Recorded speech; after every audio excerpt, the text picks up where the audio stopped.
had all these scores that you did, but we're going to take away some of the touchdowns and give to somebody who didn't. No, who did not that's have it. not That's a good exactly out- what no, you're, Maxine. no, I promise you, that's exactly what you're saying. That is not.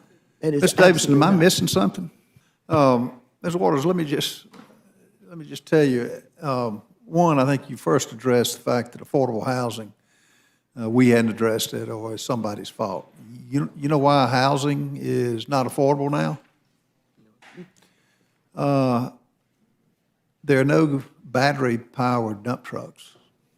There are no battery-powered airplanes to fly people back and forth.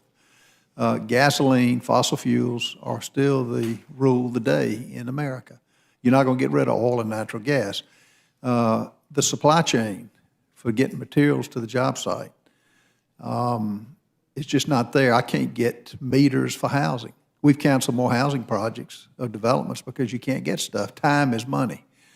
And then you keep saying middle class, rich, middle class. I know a lot of people, if you look at their balance sheet, if you look at their net income, they choose to pay mortgage guarantee insurance because they have their equity tied up in other projects. So they choose to pay the mortgage guarantee insurance. It's risk-based.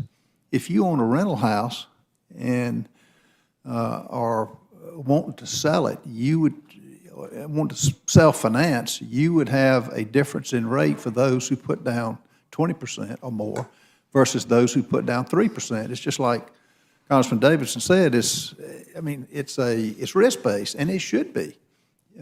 If you self-financed, you would have to have a difference in the interest rate. Now, Maxine, you're not doubting that those with lower credit scores and lower down payments are paying less than those with higher scores and more down payments. You know, I mean, you're not disputing that, are you? No, I'm only talking about those who are making less than a 20% down payment but had adequate credit scores. I'm not talking about anybody with lower credit scores. These are people who have the right amount of right credit scores, not people with less credit scores at all. But None. No. So you're saying those with a higher credit score and more down payment are going to be paying the same, or going to be paying more than those with a less credit score and less down payment? No, you take into consideration that there are fees Yeah. that everybody pays. And when